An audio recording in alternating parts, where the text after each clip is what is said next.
slightly tricky to do at this tempo, but you know, it can be done, just takes a little work. And it's helpful to look at this etude, this variation, after you have already done the previous ones in the book. Number 31, number 28, number 30.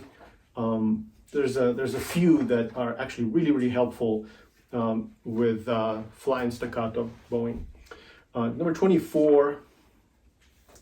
So there's multiple. If you go back through the book, I'm sure you're gonna find exercises that are relevant and that will be helpful to get this one up to tempo and of higher quality. And if you enjoyed this video, it would mean a lot to me if you give it a like and subscribe to my channel.